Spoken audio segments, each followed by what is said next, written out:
Hope everybody's doing well. It's another time for another edition of the Online Dinner Party. I'm your host, Mark Lee. And of course, we've got amazing guests. As you can tell, I'm over at the Hayti Heritage Center, where we've got a lot of things going on and a lot of events taking place, including the Candidates Forum. So that'll be something that'll be fun that folks will be checking out and learning about the various candidates and all along those lines. So it ought to be an exciting conversation, and we'll be interested to see what people have to say as they learn about Ward 1, Ward 2, Ward 3, and our mayoral candidates and all along those lines. So that's one of the things that is going on here on this particular day. And we've also got a concert, which is a partnership that we're doing with the folks over there at Duke and all along those lines at American Tobacco and all in that kind of way. So definitely they will have Shana Tucker performing at 6 o'clock. So it'll be a celloist, if I remember Shana's instrument correctly, and all along those lines. And there'll be other performers as well. But it's a lovely day. It's actually pretty decent weather. I think it's like around the 80s or something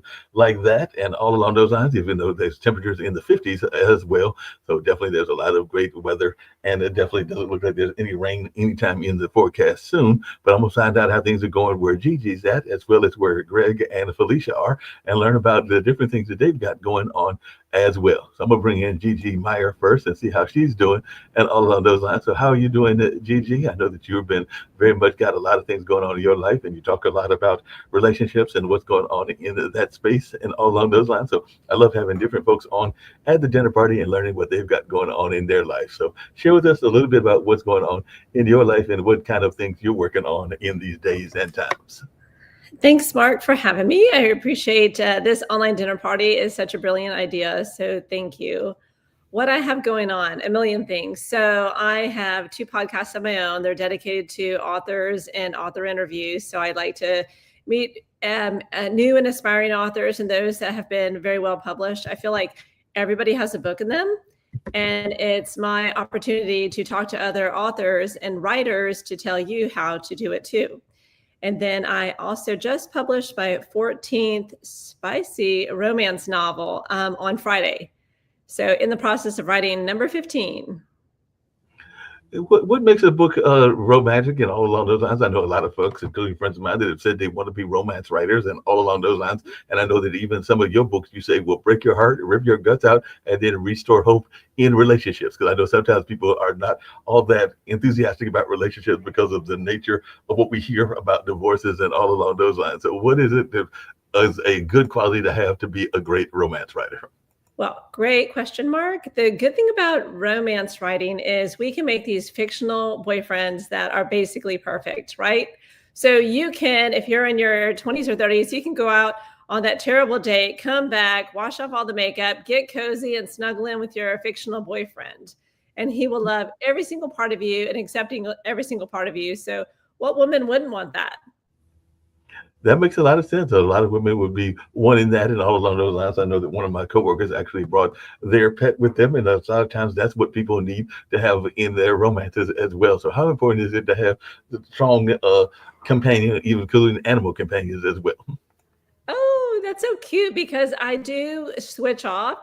And I know this shouldn't be a formula, but I usually do no pet, cat, dog, and in that order because I want to appeal to every audience. And so there's a lot of single ladies tend to be cat people. And I think it's precious. So the 15th book I'm writing now, she has a tiny little chihuahua named Paco. And so her love interest has never been around dogs, but he's going to end up taking care of Paco a lot. And Mm. she's going to come home to find this tiny little chihuahua inside like a baby Bjorn that he wears. And he's over there hanging out watching TV with her chihuahua snuggled on his chest. Isn't that perfect? What woman wouldn't want that? That is perfect. I know my mom just recently picked up a Shih Tzu because we tried to give her a big dog because my brother has had several big dogs and she's had big dogs in the past. She had a Great Dane at one point when she was much younger, but mom is in her 80s, 83 and everything like that. So we're going to let her deal with a smaller dog, and the smaller dog has definitely bonded with her and all along those lines. So they spend a lot of time together, and then they just decided to go to the local vet because they live in a town called Rocky Mount and everything like that. So they are now bonded at the hip and all along those lines. So it's a small dog and definitely a cute little dog. Now, a lot of people will be going like, you retired from 30 years in corporate America to write romance novels. So what did get you to go from romance to from corporate America to writing romance? Such a good question. I think really it's about reinvention. You get to be a certain age, and I won't tell you mine, but 30 years in corporate America speaks to itself. And so it was the epitome of my career. I had gotten to the C-suite, or I was the chief administration officer of a $4 billion publicly traded company, and I was the youngest. The youngest in many regards, female, youngest female, and female youngest in executives. And so I could easily stay in that position another 10, 20 years. But I thought, oh my gosh, is this it? This is the pinnacle of success. And while I was grateful, I thought there has to be something more. Like, I knew that I had storytelling in my heart. I had written stories, just like cathartic, get me through difficult times, romance novels, etc. And so when I had 10 of those just lingering finished on my laptop, I thought, if I don't take the plunge now, I never will. You hear the phrase golden handcuffs. That 100% was me. Wow. And so I thought, I don't want to die with my music inside. So it's either now or never. That makes a lot of sense. Before I bring in one of the other guests, and we've got two other guests at this lovely dinner party and all along those lines, just really quickly, how do you balance work-life balance? Because you kind of alluded to it before, even with your characters and everything, but I know that that's something we talk about on the dinner party quite often, is how you can balance the work and the life all together, because sometimes it is difficult and we sometimes don't have that holistic approach to life. Oh, that's 100% true. And I'm also a single mother, and I am a only household family. And so it is the balance of the children's schedules, supporting their dreams as they chase them down, and also trying to work. For example, we had my son is in select baseball. And if you know anything about baseball in Texas, it's huge. So you travel 7 weeks. We did 7 tournaments in 8 weeks across 3 states. And then we had 2 college baseball visits. So I have written my 14th book that I published last Friday, has been written in baseball parking lots, hotel rooms. Anytime there's an extra moment, I'm writing a romance novel on the road. Wow, that's really good that you're doing that, because I know I'm gonna bring in Felicia Garrett and see what she's got going on as well, because I know Felicia Garrett is one that has definitely done a lot about mixing life and church, faith and religion, and all along those lines, along those other things. So you're a recovering superwoman. So it sounds like that definitely our first guest is a superwoman. And I do remember a book that Michelle Wallace talked about the myth of the superwoman and all along those lines. So what is your thoughts around being a recovering superwoman, and what does that mean to be a recovering superwoman dedicated to helping other women embrace life and all along those lines? And I know that it's embracing life with a certain kind of goal and everything like that. So talk to us about this whole notion of being a recovering superwoman. You're on mute, Felicia. Thank you so much. I like the way that sounds, a recovering superwoman. I'm sorry I was distracted, Gigi, because I was like looking up your books, and I'm just like clutching my pearls over here. They're spicy. I know. I'm gonna have to check that out. Thank you. But a superwoman, I think I'm going to take that label, Mark, if that's okay. Yeah. I don't know if I describe myself as such, but now that you say that, I can say that I am a superwoman because I have come through quite a bit in life, and I really love where I have landed thus far. And so my goal is to help other women who may have struggled in their life in many different areas of life and heal some of their trauma and past experiences so that they can thrive in life as well. And so that's a huge part of the work that I do as an emotion code and body code practitioner, and as a transformational life coach, which I've been doing for about 12 years now. What is a transformational life coach? What does that mean? And how do you transform somebody's life? Because I know on some of these other shows, I've talked to people that are even talking about that imposter syndrome, where they don't necessarily go after the goals that they want and all along those lines. So what is your thoughts as to how that is done and all along those lines? Yeah. Well, how I got into the transformational life coaching is I started out as an emotion code practitioner. And what I do is I help people identify through muscle testing different trapped emotions that are within their body. And so when we experience trauma or heightened emotional situations, the energy from those emotions can get trapped in the muscles, the tissues, the organs of the body, and they can start really affecting us on a physical level, an emotional level, a mental level. And then we start to perceive life through the filters of those trapped energies, particularly around the heart. And what I started to discover in like my first year of doing this work that we would release different emotions and then people would keep coming back.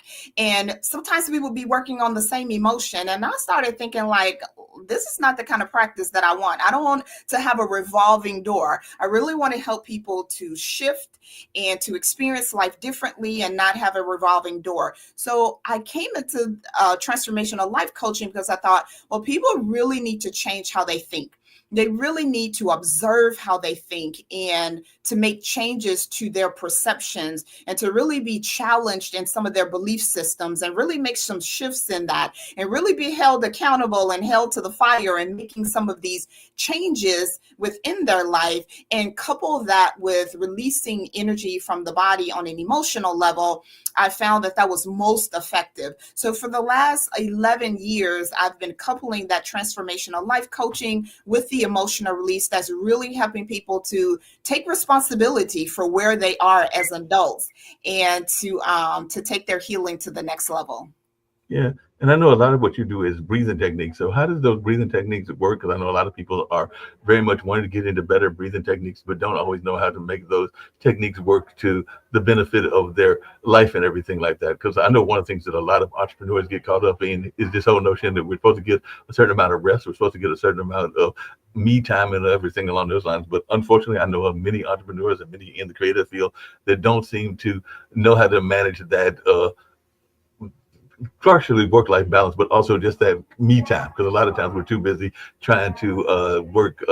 There's 24 hours in a day, but some of us, I think that there's 28 hours in a day, and all along those lines. So, how do you manage to get people to actually understand that there are only 24 hours in a day? We can't change the time.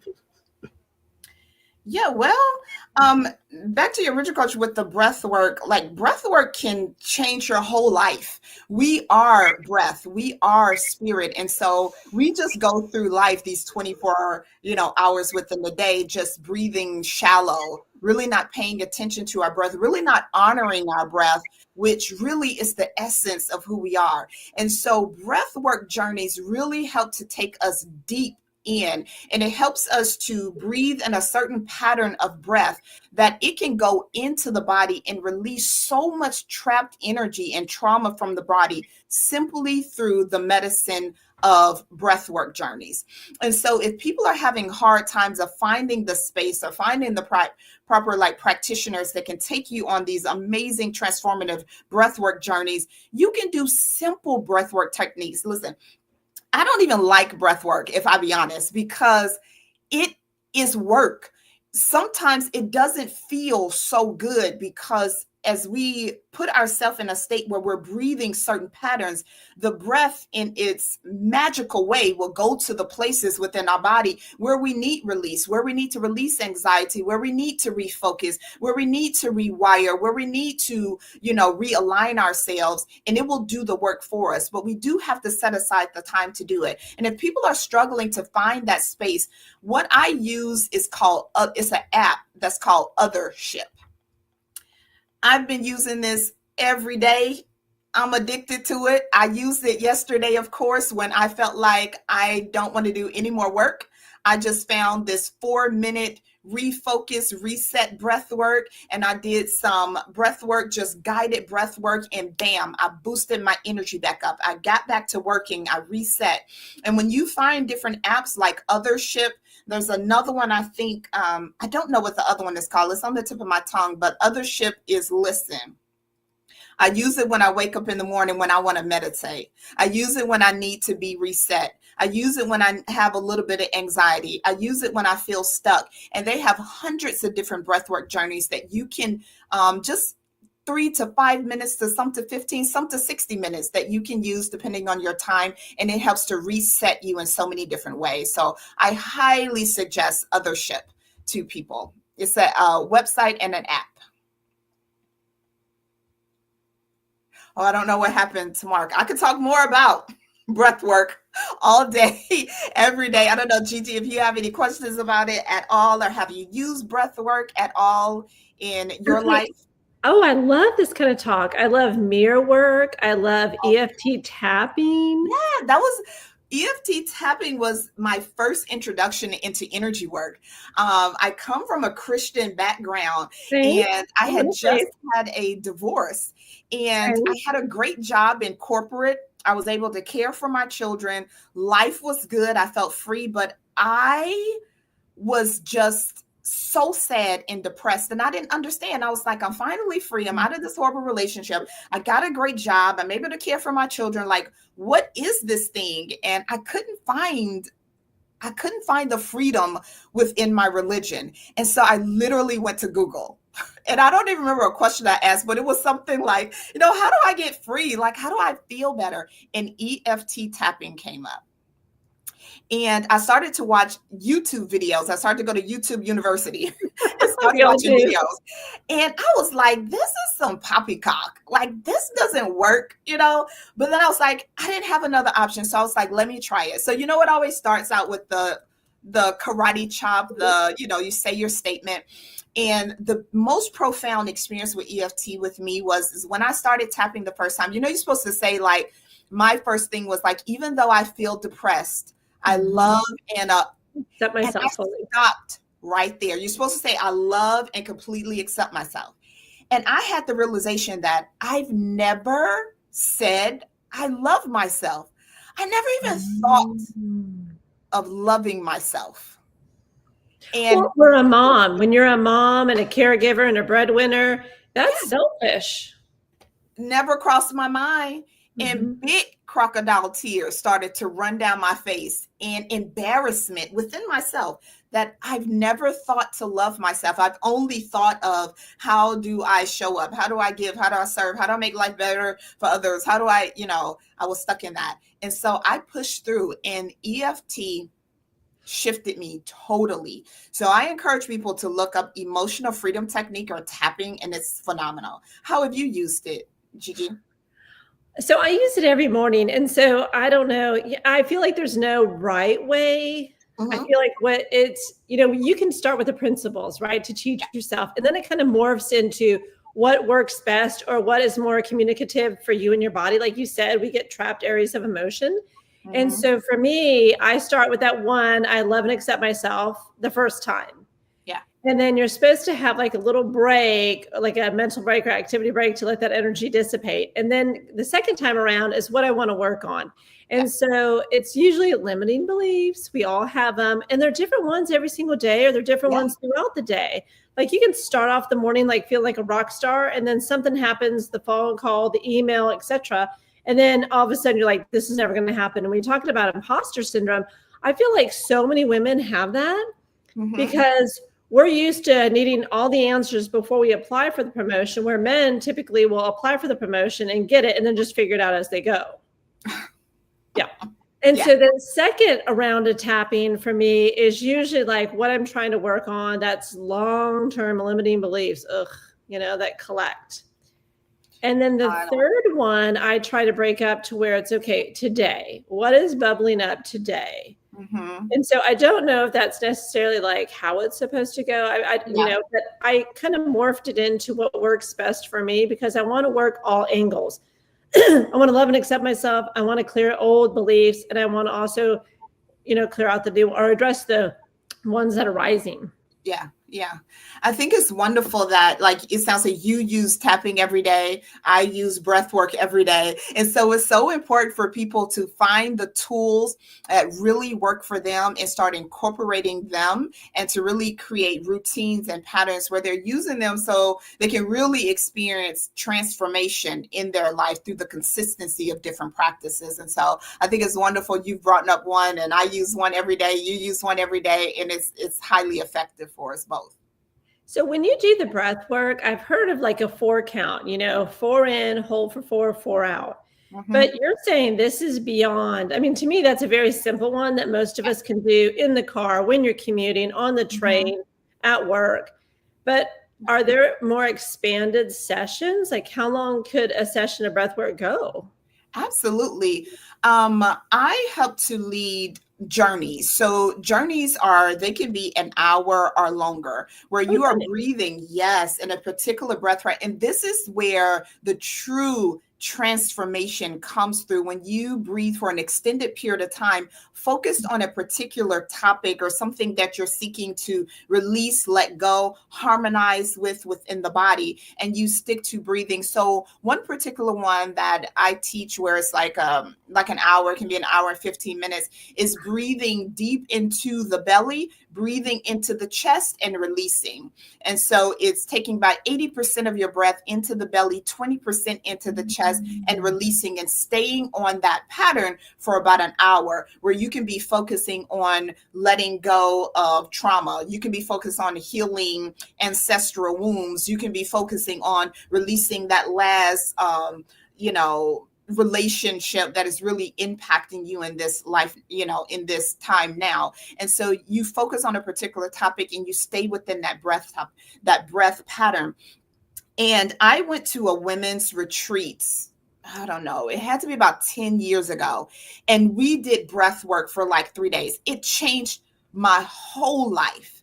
I left that event and I was not the same. And you ever had these pivotal moments in your life where you can pinpoint and say, from that moment, from that experience, my life was changed and transformed. And that was one of those experiences where we just did breath work. And I knew about energy work and tapping and emotion code and all that stuff, but I did not know about the medicine of our breath and breathing and patterns. And my life changed after that. I met my husband after that, remarried after that. My career changed after that. I mean, it just changed so much. And so that has what led me into now offering breath work now as medicine to others as well. And it really is just our breath. Using that and someone guiding us, and using music and using bilateral beats and using different affirmations that play in the background, it can create this soup, like this amazing soup that we can take in and soothe and heal the body, the mind, the soul, the spirit, all at one time. It's amazing. Okay, I find that fascinating. I have 2 questions though. Yeah. I do believe in hertz, listening to your frequencies, because I feel like that does bring up things. But when you say it changed your life, what did it specifically do? Because I know we hear that phrase so much. And if you're on any kind of social media, they're like, top 10 things to change your life, right? We're such a hustle culture. But what does that really mean? Did it like free you mentally? Did it clear out some old wounds? What does that mean? Thank you for asking. And I appreciate you asking that question, because I agree with you. That's a term that can just fly off.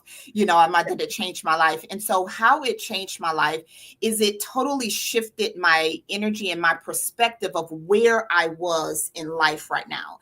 And so before I came to the event, I felt so heavy. I felt really defeated in some areas. I felt there was a lack of momentum in my life. I felt like I was just searching for something and searching for myself. And when I left that event, I felt as if I was reborn in a degree, reborn in the sense that I felt like my perspective on life had changed. I was able to take the things that felt like they were weighing me down and things that were holding me back. My perspective totally shifted, and I was able to glean from it. Wow, how this has made me stronger. I've grown for this. I've learned from this. Man, this has made me, what Mark said earlier, a superwoman. I don't have to see this as a downfall or defeat. My divorce failing, my marriage failing, my life, my current situation in my work environment failing. I don't have to see this. This is what I've learned from that. And so it made me leave feeling like more empowered and more in a place where I can trust myself to make the decisions that needed to be made in my life to move forward. And it was a long-term experience. It wasn't like the hype of an event. And you know how you can go to these, I've gone to Tony Robbins events. I've gone to all these things that hype you up. And I'm not saying that I've experienced people experience some amazing transformational things from those events. So I'm not knocking them. But what I'm saying is it gave me a long-term experience where I was able to, and after that, meet my current husband. And I'm in the most amazing relationship. I'm probably like in one of those relationships on the cover of one of your books that I just That's wonderful, though. Amazing relationship. It shifted my career. It even shifted how I serve other people. And it gave me a great sense of long-term empowerment. And so it shifted the direction and the trajectory of my life just through those 4 weeks, because I was able to clear so much stuff that was weighing me down that I wasn't even aware that was weighing me down. But in that incubator, so to speak, that the retreat created, it created a space where I were able to pull that stuff up, assess it, look at it, understand it, reframe it. Do you understand what I'm saying? And that information was transformative for me. And to this day, that what I do is now I create women's transformational retreats. And I do have some that are coming up in 2026. And so it changed my life in so many ways. Yeah. You're hosting them for yourself? I am. I'm hosting them. I had the first one I did was healing from sexual trauma. I've done healing from relationships. So I found that a lot of women, men, and I'll just say women, because a lot of my focus goes towards helping and assisting women to heal from some of the wounds. But another retreat I did was women who want to release from past relationships. Women, we are receivers. And so when we connect in relationship, sexually, emotionally, within relationships, and when they end, we can still hold on to a lot of that energy, a lot of the anger that can come out, the emotions that come up from it. And so I had a retreat on how to sever that and how to let it go and how to energetically, vibrationally release ourselves from relationships, even when the man is no longer in the life. Sometimes women will hold on to it vibrationally, and that can affect the life. Okay. Girl, we hold on to that, and then we tell our girlfriends, and then they chime in, and then it's this whole ball of energy, even though you've left. And it's so funny. It happened this weekend. We were talking about someone in our lives, and we all just piled on. And you're thinking, what are we doing? It doesn't even matter. You're so far out of that relationship. Yes. And so really teaching women not to feed that. And sometimes we can get in these echo chambers, and just like you said, everybody's like, yeah, girl, he should have, Yeah, you don't want to be in those environments. You want to be in an environment or have friendships where where your friend says, hey, well, what was the role that you played in this disharmonious relationship? What within you attracted this dysfunctional man into your life?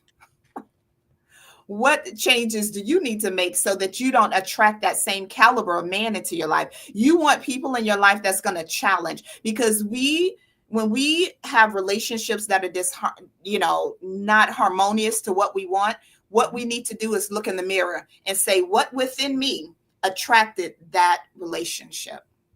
And then we want to go and heal that thing, not point at the man to say he was this, he was that, he didn't do this, he didn't do that. Well, what in you attracted him into your life? I just saw like a TikTok about you are a mirror of your relationships. Absolutely. And so I did a little journal sesh on that because I'm single. And so I was like, oh my gosh, is that me? Like, am I mirroring what I want or what I am? Absolutely.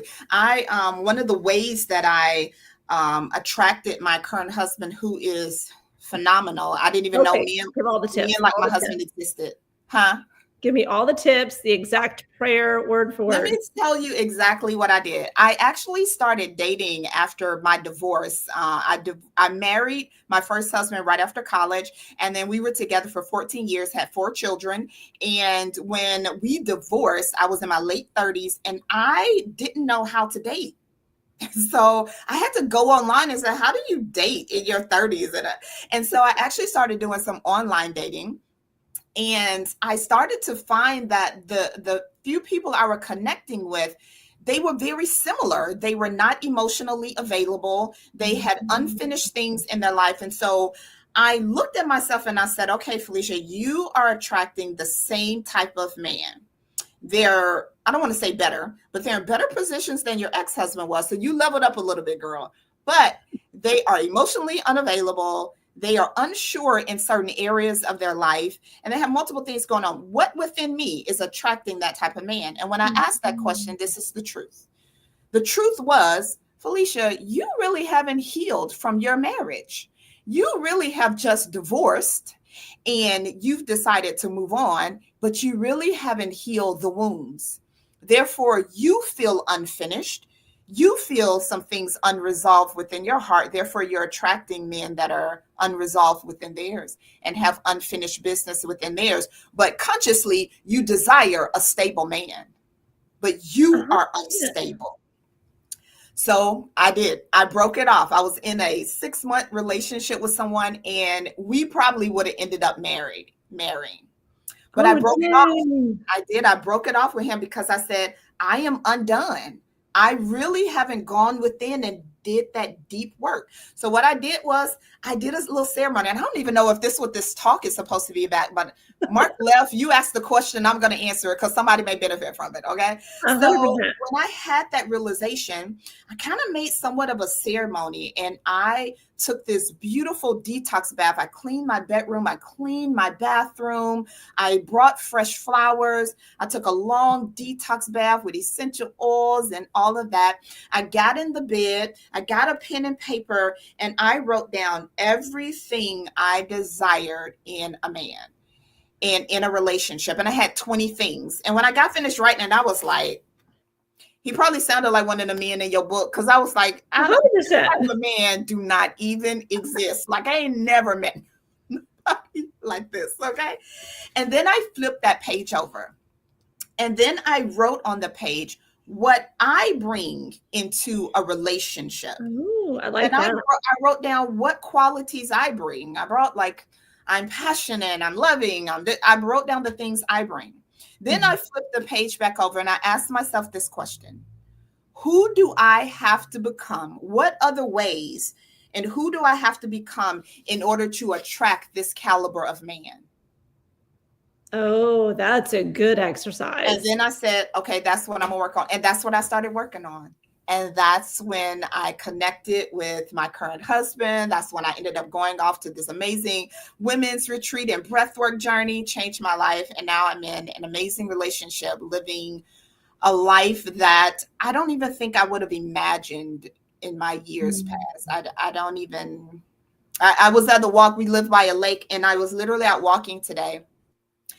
And I was just thinking, God, I am so grateful for the life I live. Like, it's 10 o'clock. I work for myself. I have my own practice. I am walking, seeing this beautiful scenery. There's no rush to get home. I can do what I want. I set my own schedule. I'm helping and changing people's lives through the work that I'm doing. I can do it on my own time. I make good money from it. I have an amazing husband. My children are doing well. And I could just go on and on to the break of dawn. Okay. And so doing those type of exercises, really applying the practices that I give other people to do, I do them myself. And that's why I live the life that I'm currently living right now, because I do the work.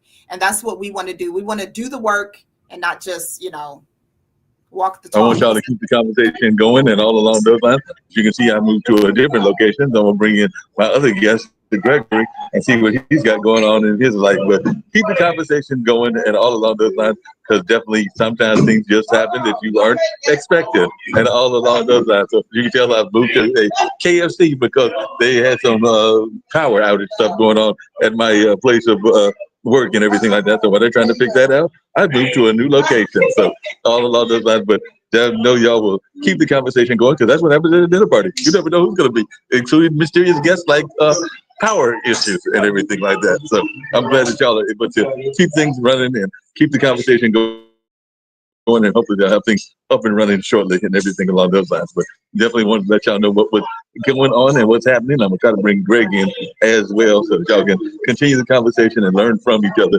because that's what the online dinner party is all about.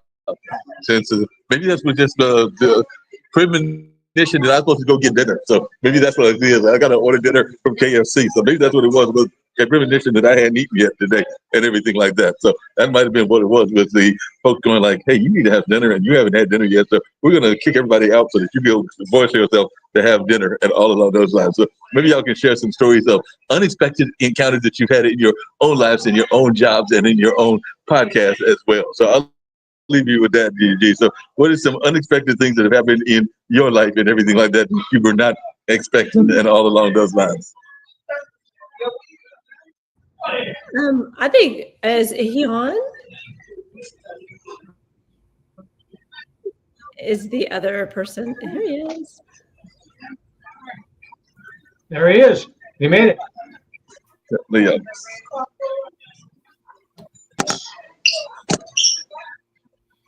Yep. I have a question, Felicia. How long did that take you to transform? You had said you had done your 2 list, and then after that, you started working on yourself. How long did that take you? Because I think women always want to know the journey part. Before, how long did it take me before? You had done the ceremonial bath and had done the 2 list, and you said, I made a list of who I need to become in order to attract that. And then you started working on yourself. Yeah. How long did that take? I met my husband, my current husband, 7 months after that. And we became friends. And we actually worked together on a podcast for 5 months before he even asked me out on a date. What took you so long? And then he asked to marry me exactly to the day that we met a year later. And so it took me 7 months to do that work before him and I met. Amazing. And it was work. It was a lot of going within. It was painful. I experienced loneliness. I experienced, am I doing this right? And I experienced wanting to go back to my old ways.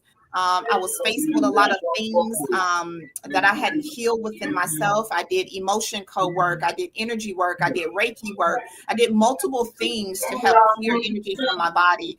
I did journaling. I did meditation.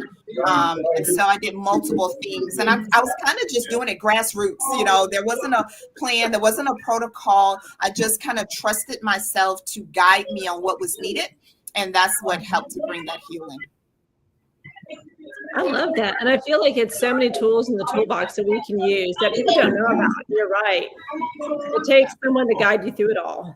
Yeah. And I really didn't have the guidance. I really had the internal guidance, though, because our soul knows what to do. And when we trust that intuition and that inner guidance, it will lead us. But sometimes so many of us don't trust ourselves, and we're looking for someone outside of ourselves to give us the guidance, the direction. But when we start to develop relationship with ourselves, then we can start to trust the ideas that fall. When we start to act on them, then we can start to experience more intuition, more inner guidance when we act on the things that are dropping in our spirit. You know what I mean? I 100% agree. Yeah. Good stuff. You asked Yeah, the no question doubt about that and everything. Y'all was doing a great job of pivoting. I appreciate that and everything along those. You What asked did you about say? unexpected things. I think your last question is about unexpected I can hear her. things. And, what was the question, Gigi? Hold on a second. And then I'll be right back. We can keep it going. Hold on. I can't hear you. Unexpected experiences. Yeah, That's what Mark it was. asked the question, has anything unexpected happened in our life? And I think me and you are very similar. We both have a divorce. We both have children to raise. Mhm. It's like reinvention, having to reinvent. You had a career pivot. I had a career pivot. And I think it's really common for women. We get to a point where, for me in particular, there was a blueprint, right? If you go to college and you get a degree and then you go in corporate America, you will have a safe and steady employment. Everything will be great. Retire when you're 65. And you follow that and it's day in and day out. And then at some point you think like, what am I doing this for? Yeah. Like, yes, I'm good at it. It's amazing money, but I feel like my soul could be dying on the inside. Yeah. And in fact, I had actually worked with a colleague who passed away on the job. And he had all these plans for like, he was a few years from retirement, him and his wife were going to travel here and there and there, and there were grandkids, and it never came. He literally was in a golf tournament came home, jogged alongside his wife, and had passed away within minutes. Oh my goodness. It was very tragic, really hard for all of us. Yeah. Very good man.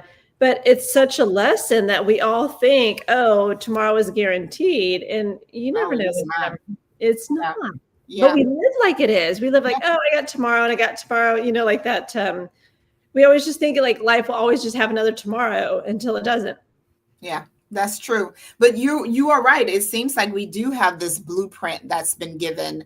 And then when a lot of times we find that blueprint, we follow that blueprint rather, we can find ourselves left wanting for so much. And a huge part of that is because our soul is here for life experiences. And when we get stuck to a particular blueprint, the soul is going to speak up. And that's when that discomfort comes. That's when the questioning comes. That's when we start to explore outside of the blueprint and start to find our own way to finding some sense of fulfillment in life. And so it's really great that you broke out of the blueprint and the path that was set to say, hey, I'm going to start doing what's in my heart and my soul to do and start writing these novels, and letting the soul express itself. I think is beautiful. I think it's what we're all here to do, 100%. I have a really dear friend. We were just talking about this yesterday. Mm-hmm. She's driving into work. She's very accomplished. She's a equity partner in her law firm. So, she's making almost $1 million a year. So the money is amazing. But she said, for what? Yeah. For what? Yeah. She's always one lawsuit away, one quota away, one this way. And she says, what am I doing all this for? And she took 2 weeks and she went to UK. So they did like London, all of England, into the Cotswolds and Scotland. And so they're there 2 weeks. She said, they just live different over here. The priority is not hustle culture. Mm-hmm. And so she said, what am I doing this for? So kind of an awakening now.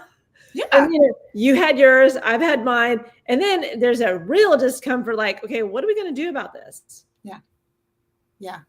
Well, I think a huge part of it is happening, and it's not just happening to women, it's happening to people across the board, because in our culture, in our society here in the States, that hustle culture is a part of our life. The capitalism is the part, and it's integrated within us. But now I think the earth itself, consciousness itself, is seeking to wake us up to more of who we are, what we are, and why we are. And in that pursuit of that, we're starting to open our eyes to say, hey, tomorrow isn't promised. What am I doing this for? We're being compelled to ask those questions that we weren't asking before. We were just blindly following the suit. Like I did the same thing. I went to, I graduated from high school. I went to college. I got a corporate job. I got married. I started having kids. Like I followed the blueprint as well until I wasn't jiving with it anymore. You know what I mean? It totally wasn't bringing about the fulfillment that I desired in life. And I think that's happening to many of us across the board. And it's imperative that we pause and not just ask the question, but we sit and we wait for an answer. What am I doing this for? Mm-hmm. What do I truly want to do? Hey, just really quick. Yeah, if money. Really quickly, along those same lines, I've been listening off and on and everything. But I've been listening off and on just really quickly while trying to deal with the kind of stuff that we're dealing with at my cultural center and everything like that. But just really quickly, and this kind of ties into what you were saying, Felicia, how much, because part of the reason that Nick and Kim created this network, Pride TV, is because they feel that there's a lot of things that aren't taught in school, like fiscal literacy and like business plans and stuff like that. So I was just wondering, at what point did you realize that those were skill sets that you needed, and how did you go about developing those skill sets? Because I know that they are sometimes frustrated at what is, and I know Gigi's in the media as well, that what is not covered in the media, not so much what it is covered, because we know that everybody loves their big brother. I'd be lying if I said that later on this evening I won't look to see who gets on the hot seat in Big Brother and all along those lines and everything. But we all have our weaknesses in that sense. But a lot of times there's the big news stories, whether it's Ukraine or Israel or a number of other things. But the skill sets that you need to survive, whether it's a business, whether it's a corporation, whether it's a private entity or whatever, that aren't taught as much. I'm fascinated, and I've been doing this now with Prod TV for about 4 or 5 years, at how many people don't have a business plan or a mission statement. So I was just wondering, at what point were those things that you realized that you needed, and how did you go about getting those things in your own life? Because I'm oftentimes fascinated that people don't have those skill sets. I didn't get them till I was Either way one of you. grown.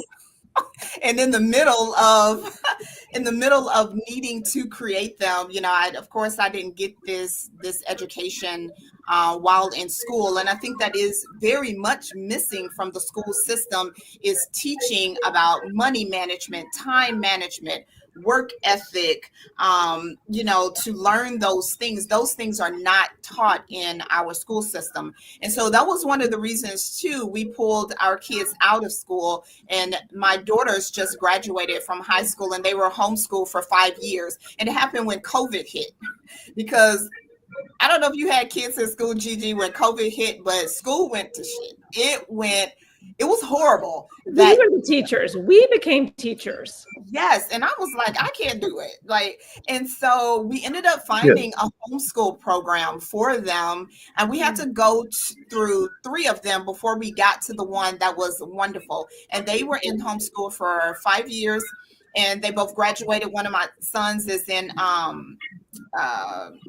TCC right now, and 2 of them just graduated. So I'm finally free. They're graduating from high school. But one of the things we were able to teach them was more about time management, more about learning who they are, and learning more about why they are the way they are. What are some things you need to develop, what you need to change? And so we as parents have to do that ourselves, because they're not learning that in the school system, and that is not going to change as of yet.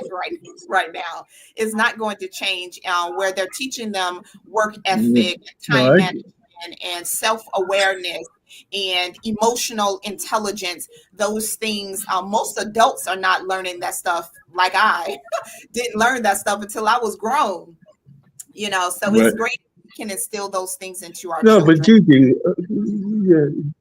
and Gigi, along those same lines, I know that one of the big things, and I'm still single at 63, and all along those lines and everything like that, have had long-term relationships, but haven't ever jumped the broom and everything in that space. But I know that when you talk to people that are in relationships, and I've got friends that are in all kinds of relationships and everything, one of the biggest things that is a downfall in relationship, whether it's a job relationship or whether it's a romantic relationship or whatever, is communication. And I don't know that we are effectively teaching communication in school either, because I know that, you know, when I was going to grade school way back in the ice ages and everything, you definitely did a lot of communication and learned about how to navigate what was going on in your interpersonal communication and everything like that. But I don't know that our kids are learning it as effectively, because they're so buried in their devices. I mean, I'm on the phone now because of what's going on at the center and everything, but a lot of times they're buried in their devices and everything like that. So I just want to, what is y'all's take on that? This whole notion of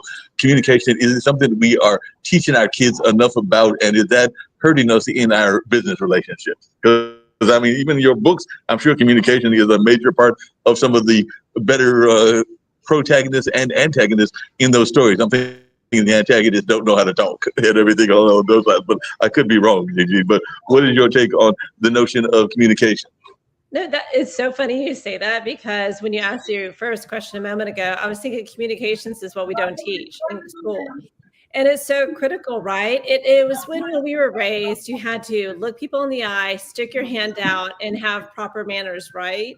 So we've lost that because of screens. And I think it does start at home. So if you're trying to raise leaders and not just raising children that will follow the norm, that's where it starts. Yeah. And I think also it comes with confidence.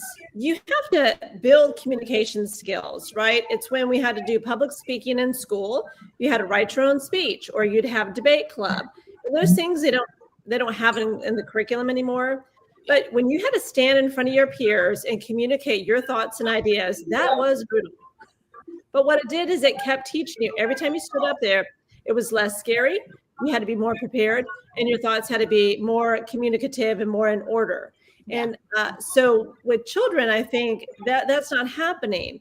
I think a lot of times, and my kids, we live in our city, Houston. We don't have that in the inner city programs. There's private schools. We don't have that in the private schools either. But I think we need to teach leadership and communication as part of that. And it's being your own moral compass. It's you taking responsibility, not blaming others. The buck stops here. It's all those little catchphrases. And you learn how to communicate through each and every interaction. And that's, like you said, across all relationships, business, personal, friendships, romance. We know that not having good communication kills any relationship, whether it be a romantic one or a friendship. Absolutely. That's Yep. excellent. That makes a lot of sense.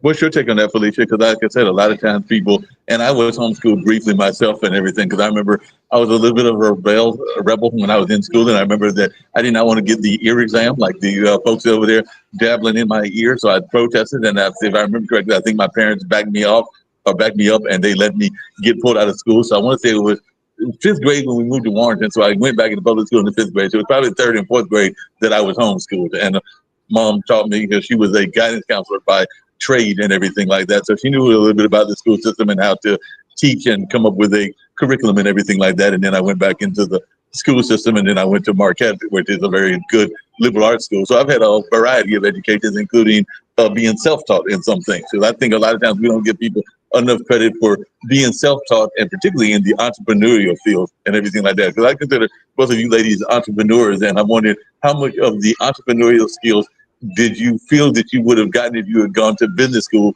and how much do you feel was better because you probably self-taught yourselves? I mean, my bachelor's degree is in business management.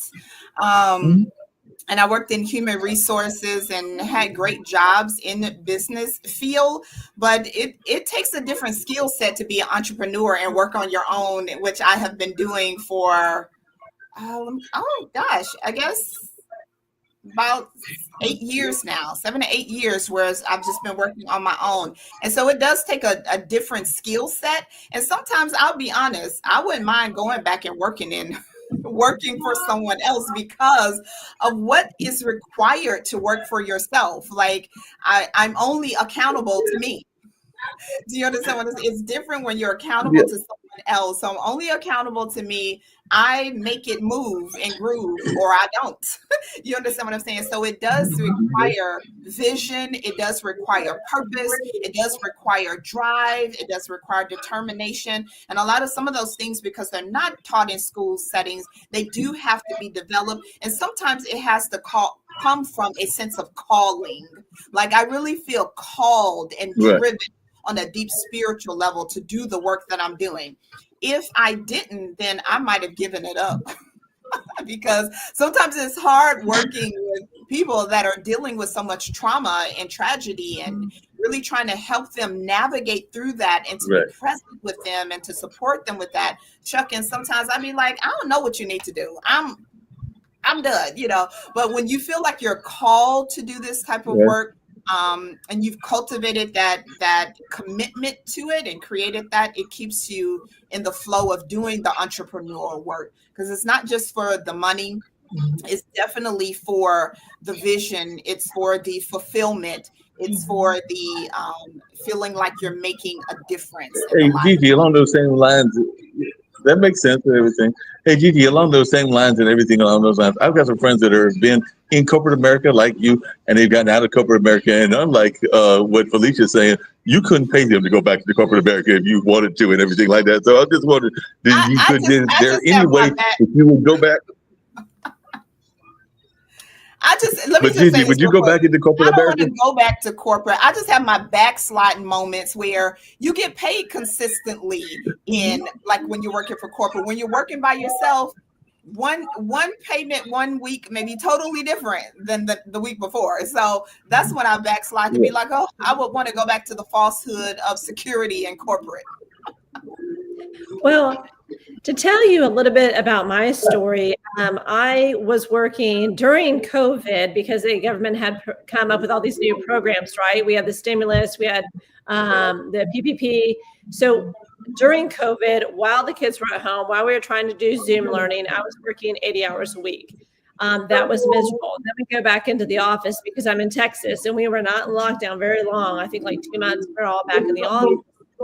But the thing about it is everything comes at a cost, right? So I would drop off my children at 7:30 in the morning for school, and then I would pick them up at 6 o'clock at night because they had to go into extended care because of my commuting, my work hours, etc. And so that doesn't lend itself to them to grow, them to chase their own dreams, participate in any extracurricular activities or sports. So yes, you can make a lot of money and you can have that steady paycheck, but it comes at a cost. And I don't know if that cost is worth your whole family. And we're lucky. Felicia and I are very lucky that we've been able to leave that world, leave the steady paycheck, and make it an entrepreneurship. It's very, very difficult. And that's why so many people do have to do full-time and a side hustle until their side hustle takes off. And so when she's talking about that little backslide moment, I think we all have fear, right? Fear, did I make a mistake? Was I being selfish? Should I go back to the steady security of the job and not chase my dreams? What am I teaching my kids, that it's okay to give up? Or do they see it as it's okay to chase my dreams and go on and try new things? Yeah. So it's a slippery slope, but you have to do what's right for you and your family and that income if you can get away with not having a steady paycheck. Yeah, I most definitely would not be able to do what I'm doing without my husband. When I was a single mom too, listening to what you just said, I'm like, that was my life. You drop them off early. They're an after school care program. You pick them up late. Sometimes it'll be dark when you pick them up. You go home. I was just going to say, Felicia, they go to school in the dark. You pick them up in the dark. Absolutely. So I used to have that life for sure when they were younger, but it wasn't until really that I got married that my husband was like, hey, I can handle things. Do what you want to do, have the experience. So if I hadn't had that support, I wouldn't have been able to break away from my job in the way that I was able to, you know what I mean? Without that support as it relates to my experience. I had to have that financial support that he was providing to do what I do now. And so I'm so grateful for that, because some households do require that two people are bringing something in just because of, just the cost of living. And so I'm so grateful for that freedom to do that. Well, and I think too, it has conversations that we wouldn't normally have. Like my children had no idea the state of the union of the home, right? It was just whatever. They knew that they had to go to school. We had to be dropped off. They had to be picked up. There was unless there was a stay-at-home mom that could pick them up early, they knew they're going to be like the last child picked up. And that's such a difficult and lonely experience, but we weren't having some of the conversations that we do now. They know exactly where we stand as a household budget. They know what we can and cannot afford. They have, we talk about financial literacy a couple conversations ago. They are very well aware. They have financial literacy. They understand, we've talked about trading. I've taken them over to Charles Schwab to get some financial literacy training. There's a lot of free resources out there, but we didn't have the time because you're sitting in your chair in your designated building in that part of town, and there is no freedom. So it's always trade-offs. I feel like the conversations I have now are richer, deeper. They're more expansive. They cover different topics. Yes. And I feel like we're closer as a family unit. That is awesome. Awesome. I am so proud of my children. Sometimes the conversations that they have, and they have with us, or they have amongst themselves, is so with their rich. With their friends. They are so close. Yeah.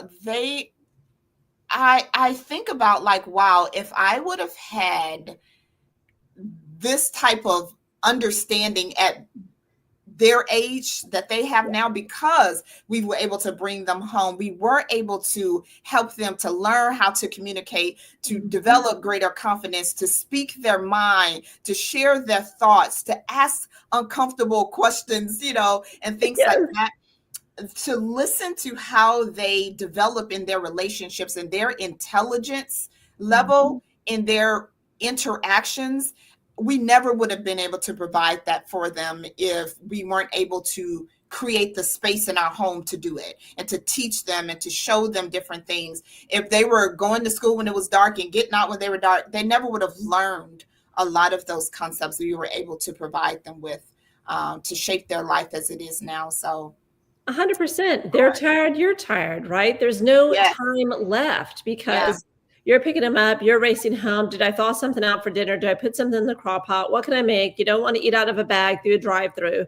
And then by the time you finish dinner, you got to clean up. It's everybody getting in, Yes. baths, showers, homework, and then it's bed.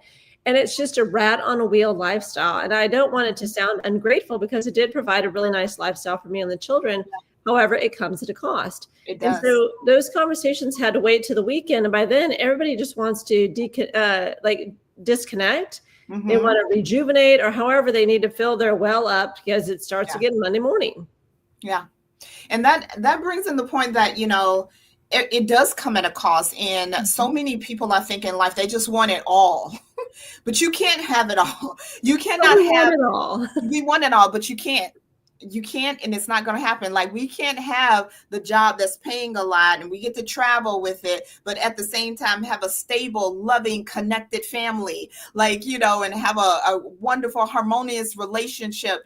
We can't have it all. There has to be give and take. There has to be greater balance, and having it all is not realistic. And I do think that's a downfall in many relationships that people are trying to create today, and they're not experiencing what they want to create because it doesn't exist. We cannot have it all. And I'm a believer in that. Well, and I think that's a hard pill to swallow, right? Mhm. Because everything coming at us generationally is like, we had the feminist movement, which me and you have directly benefited from. Mhm. And our careers were built on the backs of the ladies that went before us. My mom could only be a secretary, teacher, or a nurse. Well, we have much more choices. Our children, then you go another generation out, they have a lot more choices. Yeah. And we're thankful for all that. And so that's why we think, oh, well, we can have it all, because you do see on social media, oh, she has it all and he has it all and they have it all together. And so you think, I want that too. But I think the mistake is we're putting value on things that are not so valuable. It's not about the designer handbag, and it's not being a nomadic life. It's about things that you had said earlier, fill your soul. It's your soul speaking to you. And like I was talking to my friend, she feels, even though she's making $1 million a year, my soul is literally dying, sitting in this chair, waiting for the next, case to come up. Yes. Listen, in the work that I've been doing, I've worked at 2 holistic centers, and then I have my own practice too. So I've seen thousands of clients. And I remember when I first started doing this work, I had that imposter syndrome, like, who am I to be giving people guidance on what they need to do? Like, look at my life, and this is, after my divorce and just right in that time, I'm like, who am I to do this? The messy middle, I like to call it, where it's the messy middle. Let me tell you, I got over that real quick when I started seeing people that most of the people I see, because we don't take insurance in the holistic spaces that I work, and I don't take insurance. So most people I see they doing pretty good financially. Okay. I have seen some very wealthy people, okay, in my practice. What I found out in the beginning, that it does not matter what your income is. It does not matter your nationality. It doesn't matter where you went to school. Everybody experienced trauma. Everybody has mess.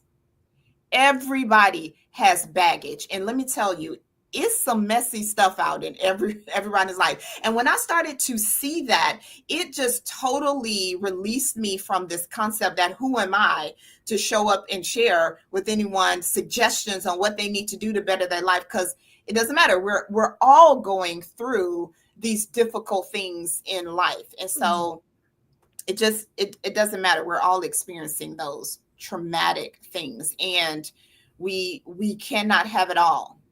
And it may be a hard pill to swallow, but as soon as you swallow that pill, just like medicine, you're going to start to feel better, because you're going to start to then see through, what's true.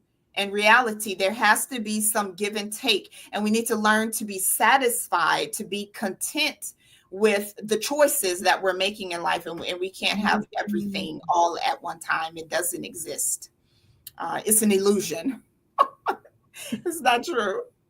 So I think too, it's challenging. And I think that's why we're always seeking information. I started my own podcast, just the Gigi Meyer podcast, about reinvention at any age. Oh, I love And I really, that. thank you. So it's rewrite, reclaim, reinvent is my tagline, because I feel like we have people that are like, oh, I'm too young to do 1, 2, 3. We have now people that, oh, I'm too old to do X, Y, Z. When is the right time? It's never going to be the right time. We always move up the line. When I find the one, when I get married, when we get the house, when we have kids, when I retire, we're always moving the line of contentment and satisfaction. And I tried through my podcast to be like, look, the time is now. You can make little micro changes that do add up. Yeah. You can decide, if you have to stay in corporate America, there's small changes that you can make to like keep your sanity. And it's not all just necessarily a side hustle. Some people really do enjoy their career. Yeah. But they have stress. And you said there is tension and there is trauma.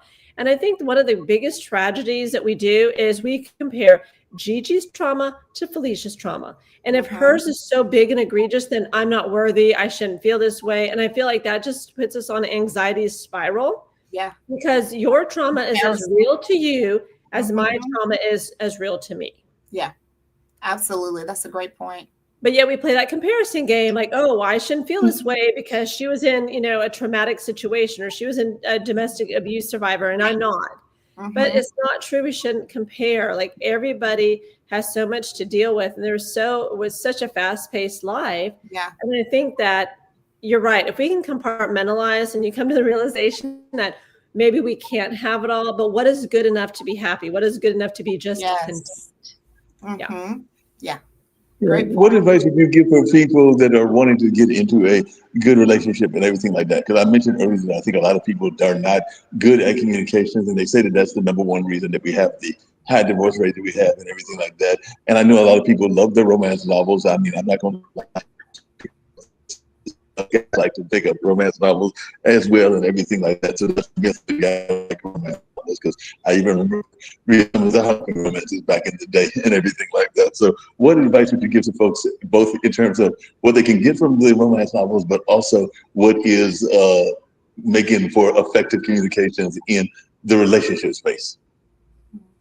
Well, I think honestly, both sides have to figure out what you want. And so, the longest relationship we have is with ourselves, but that's actually the relationship we prioritize the least. And so I think it's hard to ask for what you really want. We make compromises, right? We compromise maybe in the relationship a mother has with her child. We make compromises, maybe the dad is no longer around, or someone walked out, or there's a divorce, and you come from a broken family and you don't see one parent enough.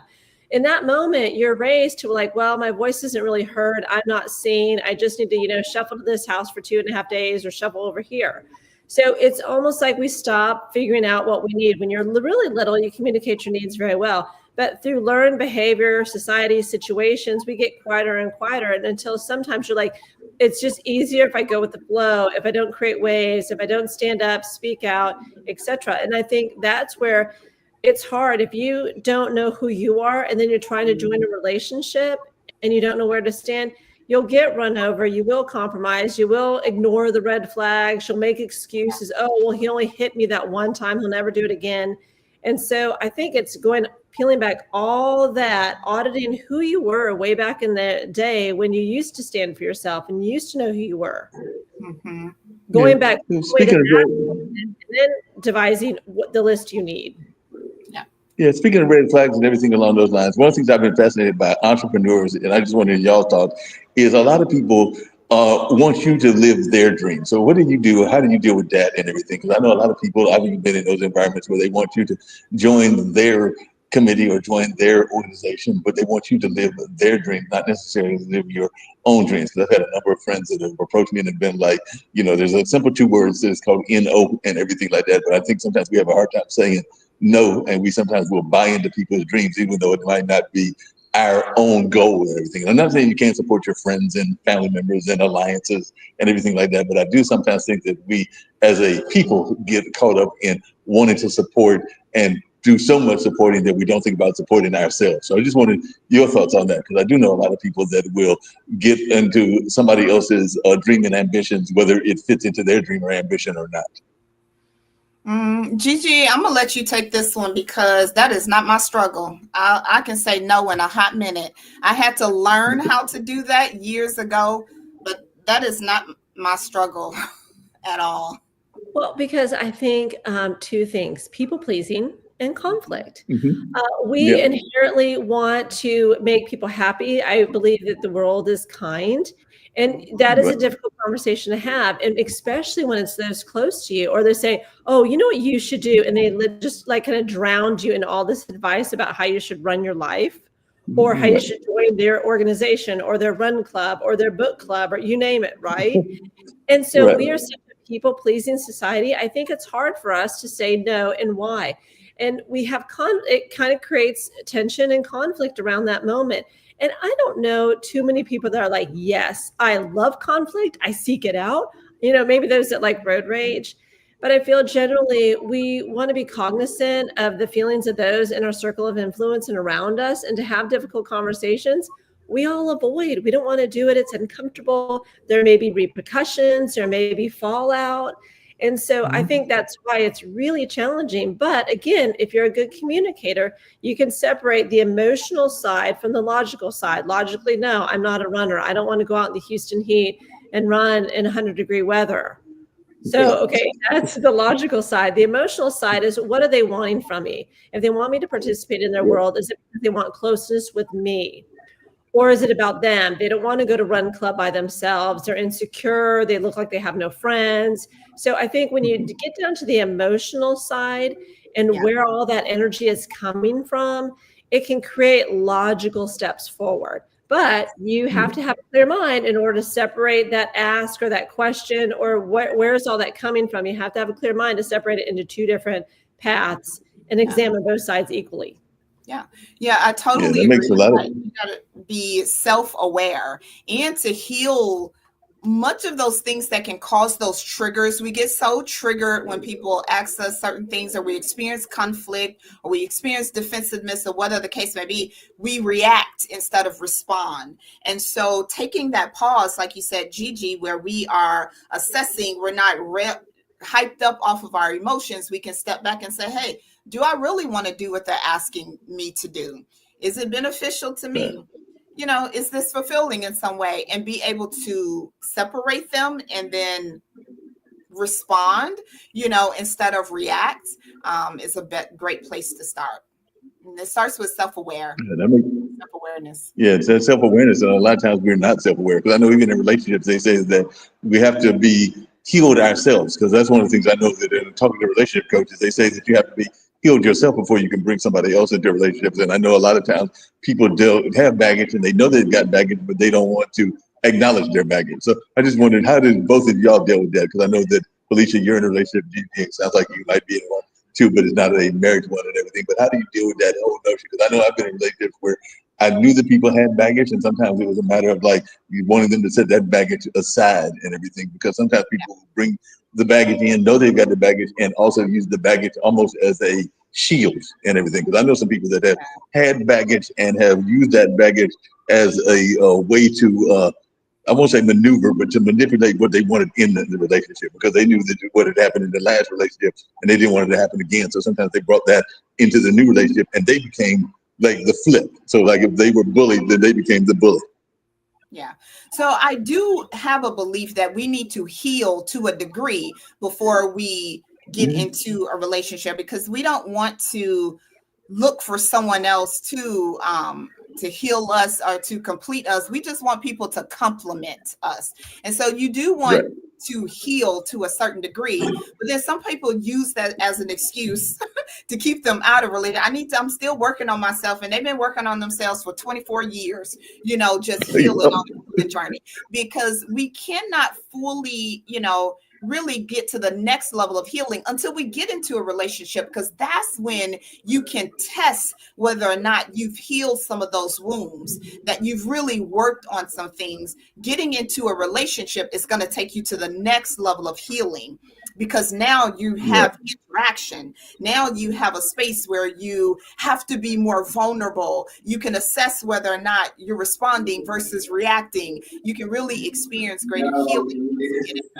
But I do think that people, need to go on a healing journey before they get into these relationships, because we don't attract what we want, we attract who we are. And so we do need to heal our heart space so that we are attracting healthy relationships into our life. And if people are being manipulative, if they are doing those low vibrational things, then there's still some greater level of healing that needs to happen within their life. If they're doing these low vibrational, like, petty things, then we need to assess. Then it's our responsibility to assess, okay, do I want to be in this type of relationship, and be able to cut things off when we see them going into a direction that we won't tolerate. And that comes with knowing what you want. I think you mentioned that, Gigi, earlier, the importance of knowing what you want and what you're willing to tolerate and what you're willing to not.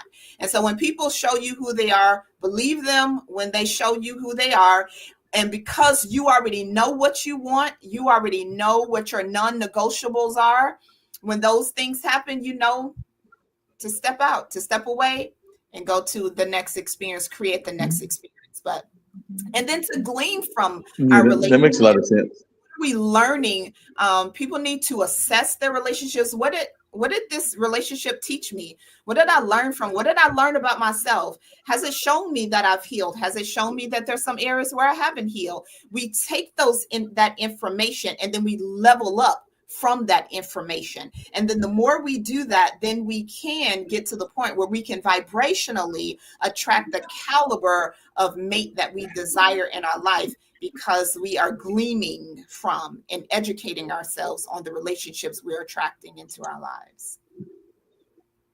Hope that makes sense. No, that makes a lot of sense. And one of the things I've been fascinated by recently is I've seen a lot of young women that have told me that they are frustrated by their peers and everything like that, because they say that their peers are not as developed as they would like them to be and everything. So I've had a number of young women that told me that they are deliberately going after older guys, in some cases much older guys and everything like that. So I just wondered, what is y'all's take on that? Because I have seen a lot of young women, I'd say like in their 30s and maybe even some in their 40s and late 20s, that have been frustrated because they don't feel that the young men that are their peer group are actually serious about relationships and everything like that. So they are now targeting or going after folks that are older and everything like that, because they think that they maybe can learn something from them, or also there's that whole mythology and everything, but they're also just not frustrated by the folks that are in their age range that aren't serious about the relationship. So I just wanted y'all's take on that. Absolutely. Women generally, women, baby girls do develop intellectually faster than boys. It's natural. So women who are in their 20s and 30s, yeah, most women want a man who's financially stable, who's emotionally intelligent, mature. Men in their 20s early, they haven't fully developed that yet. And a lot of women are looking for men to a degree to be providers, to be stable, to be all that. They're not going to be that at that early age. So I do agree. I think it's good for women to date men that are older and that are more mature. Now, I remarried in my 40s. My husband and I were the same age, but he's had a lifetime, he was in his 40s. And so we were able to, he's already mature. He's already developed. He's already created a career. He already has things going, but we're later in life. And so I do think it's good for women to date a little bit older, if they're really looking to connect to someone, to have a long-term relationship, to at least be open to it.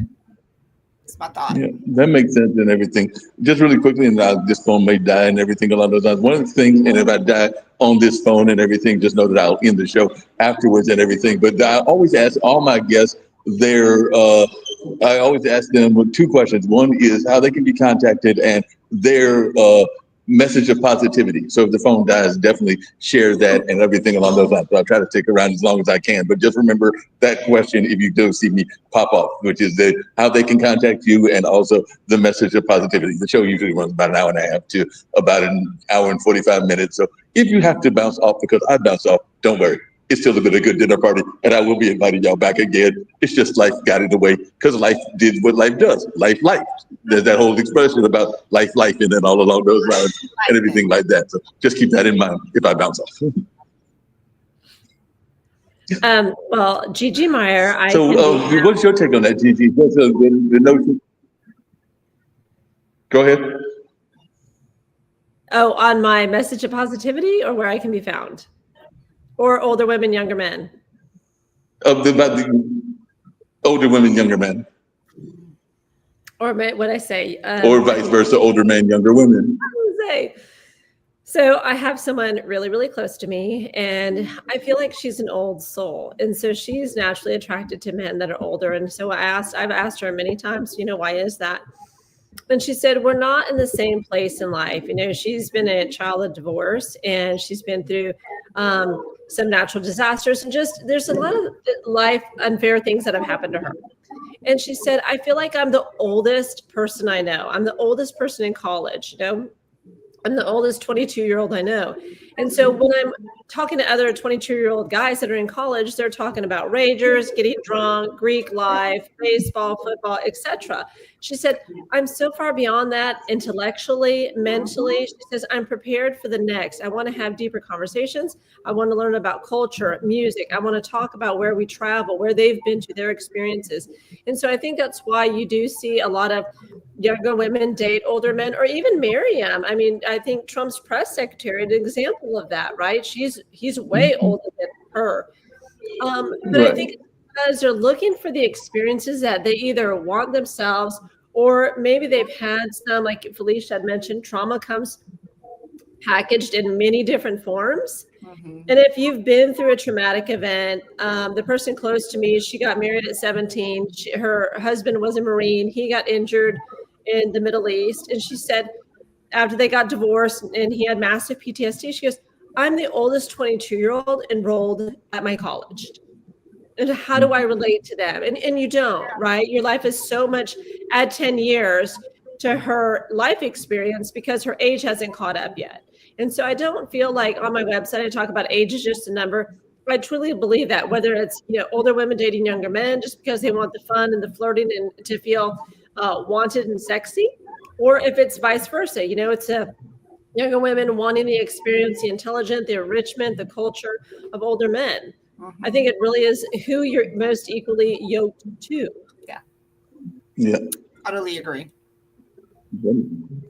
Yeah, that makes a lot of sense. I can definitely agree with that, and definitely can see that, because I've definitely seen folks that are trying to figure out that part of their life and what that life will mean to them in that sense, and all along those lines.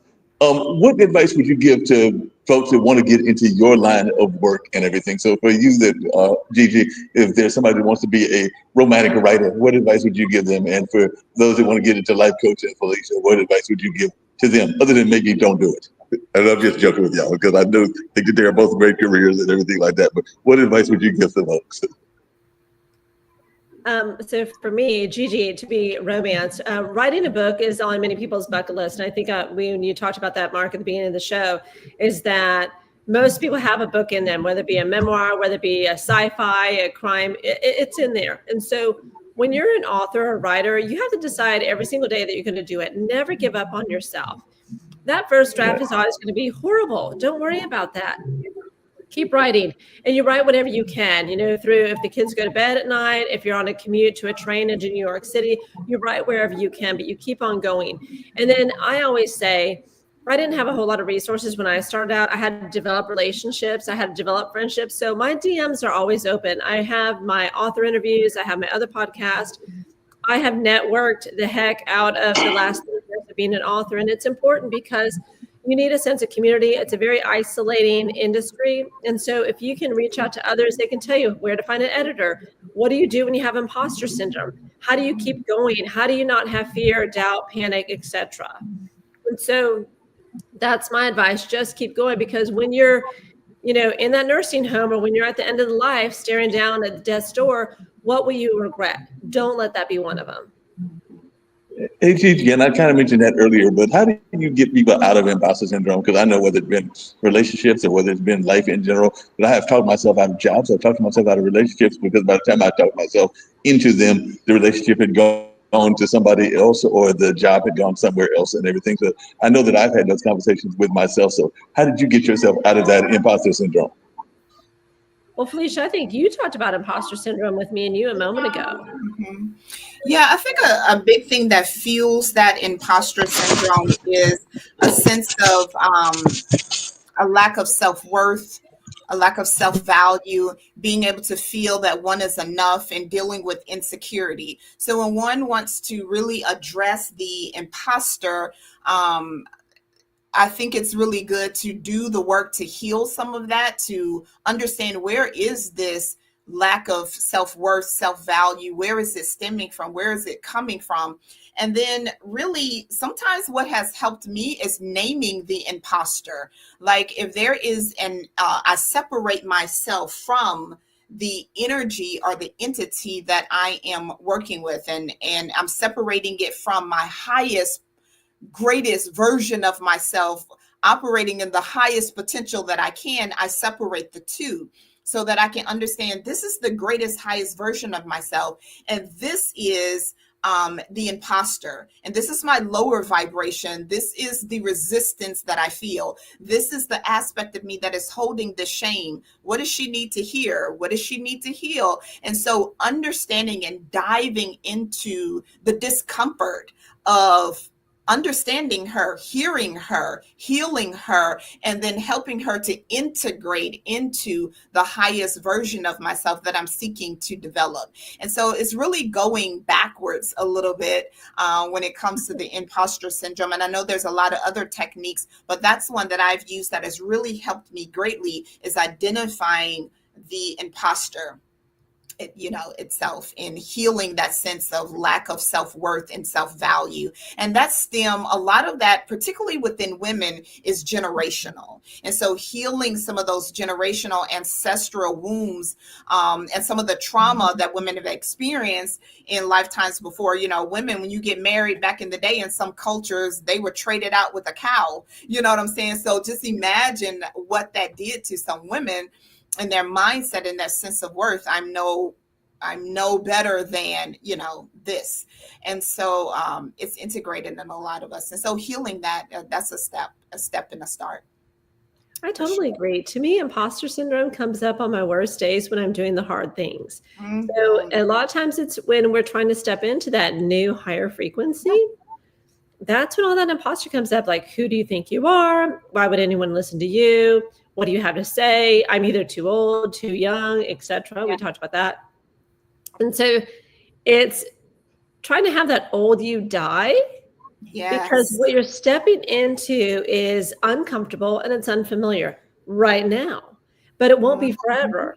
It's like, let's say you want to go to a concert and you've never been before and you're nervous and excited. Well, when you've gone to a concert, you've been to it. You're like, oh, I got this. Yeah. So it's similar to that. When you're stepping into a new experience, that's where the imposter syndrome comes up, rearing like she is your girlfriend walking next to you. And every time you put yourself back in that same experience and back in that same experience, you're building familiarity to the point that it kills that imposter syndrome because it's so familiar. It's like me and you, Felicia, we didn't start doing podcast guest appearances. But now we've done so many, you're not nervous. It's familiar. There's no imposter syndrome because you know the value that you bring to hopefully the listeners and to his audience. And to me, imposter syndrome always comes up when we're trying something new, but we don't quit. We sit in the discomfort and we do it again and again and again until it builds that familiarity. And then it's our new norm. Yeah. It's, asking that question, you said, like, who do you think you are? That's what the question that comes up. It's versus who do you think you are versus, who am I trying to become? It has a different, who am I trying to become? I'm trying to become more skilled or more this or more that. That's who I'm trying to become versus who do you think you are? And what has really helped me is naming that aspect of me. Like Rosita was the part of me that was resistant to me really doing the work. Like every time I would sit down to do something new or challenging or to go live or whatever, Rosita would rise up and I could feel her in me. And sometimes I could feel it in certain parts of my body and I'd be like, Rosita, you know what I'm trying to do? Calm down, relax. I would speak to it as if it was part of me. Henrietta was the part of me that felt unworthy. And then Stabella was the part of me that was self-sabotaging. Once I felt like I reached a certain part in my career currently. I had dealt with Rosita. She had integrated. Henrietta integrated. And then here comes Stabella. Self-sabotaging. I was just self-sabotaging. And when I did the same technique, totally, my career went to a total another level. People started to refer so many people to me that it just shifted things. And it's because I shifted. I brought healing to that energy and that entity. And you're so true. It is literally like an entity that follows right next to us because we have shifted vibrationally. And so that entity that is right there, and it's almost like, what are you doing? What are you trying to do? You know, and asking all of these questions. And so if we can see it as that, and then we don't want to get rid of her. We don't want to downplay her. We want to integrate her and merge her into who we are becoming. So to a degree, honoring her, but not listening to her. I see you, but I'm not responding to you. I'm integrating you into me. And so that's how we can like really level up. I love that you name all the parts of you. Yes, I name them. And then River is my higher divine self. That it's from that retreat that I went to that changed my life. We renamed ourselves, and I ended up having the name tattooed on my arm. I wanted to have it in a place where I could see it every day.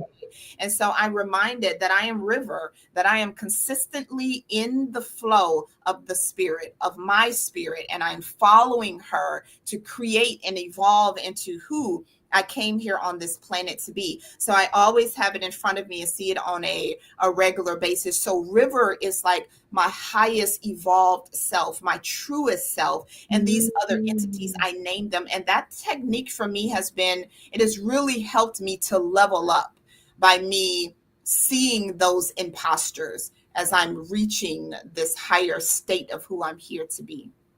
Oh my gosh, that's so beautiful. Yeah, it works for me.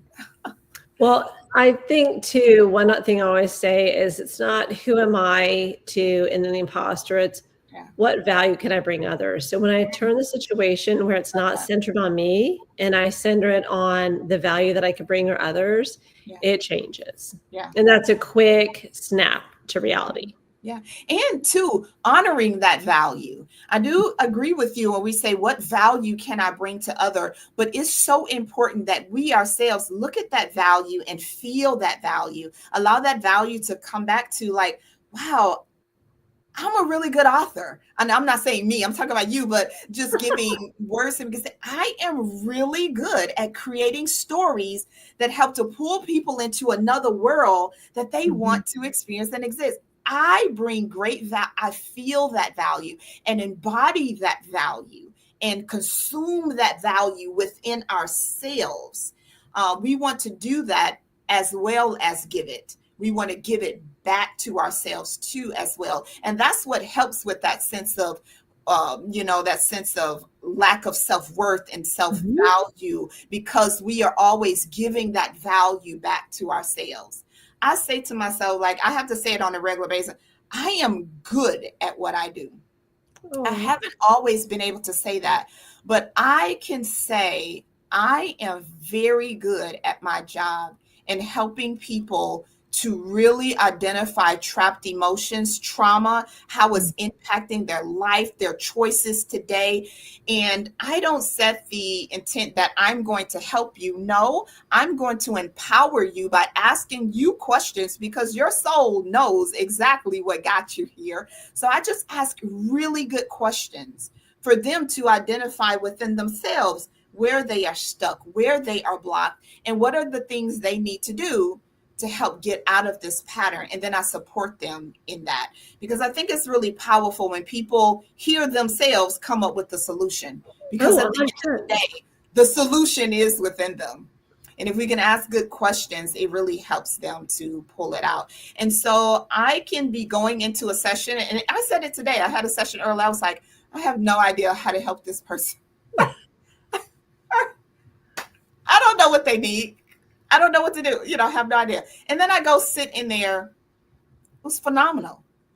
It was a phenomenal, life-changing session for him because I just learned how to ask really good questions. And so, you know, it really does help people to empower themselves to really identify, you know, what things are blocked. But I do believe in taking in value in what we do and feeding ourselves with that value, not for the purpose of getting a big head, but for the purpose of getting a big heart.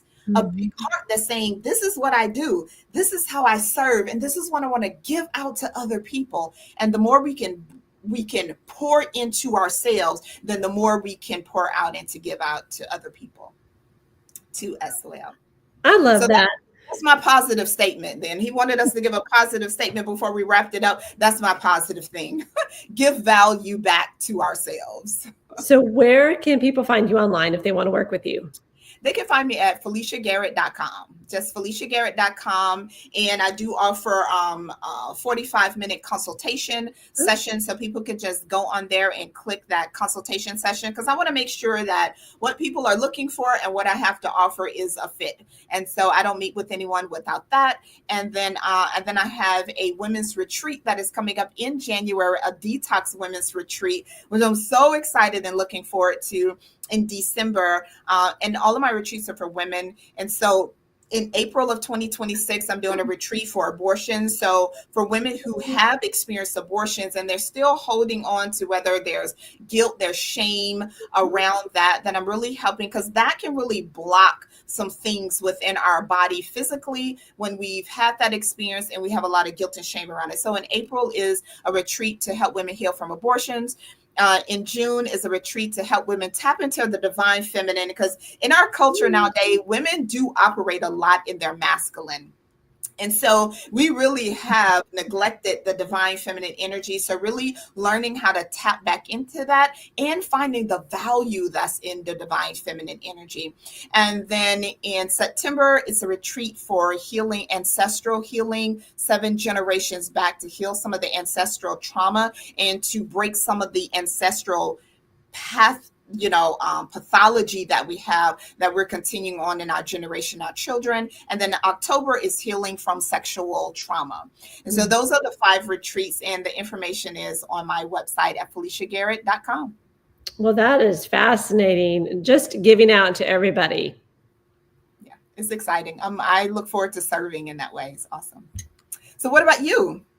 So I have more spicy, steamy, naughty fun coming out. So when you're done having your session and your breakthrough with Felicia and you just want a guilty pleasure, you come over to ggmeyer.com and you download a book. It's always older women, younger men, and it is super steamy fun. Yeah. So, and I have on there my podcast. I do Let's Go Live, where I interview authors every Thursday on Instagram at 7 p.m. So if you guys are an author, it doesn't matter if you're in India, traditional, new, aspiring, etc. As long as you have a published book out there, I'd like to help promote it. So ggmeyer.com is where I'm at. Instagram, TikTok, Facebook, you name it, Substack. Oh, awesome. Look at us. We should have our own podcast. All right. I know. I am going to check it out. I'm excited about that. I already have someone in mind to reach out to you for their book. That would be awesome. Excellent. Well, it has been a wonderful time meeting you and learning more about you. And I hope that our pathways cross again in the future. I do as well. Thank you so much for this phenomenal conversation. I appreciate it. Wishing you all the best and Thank you. all like full retreats, every one of them. Thank you. That's the goal. Thank you. All right. Bye. Bye.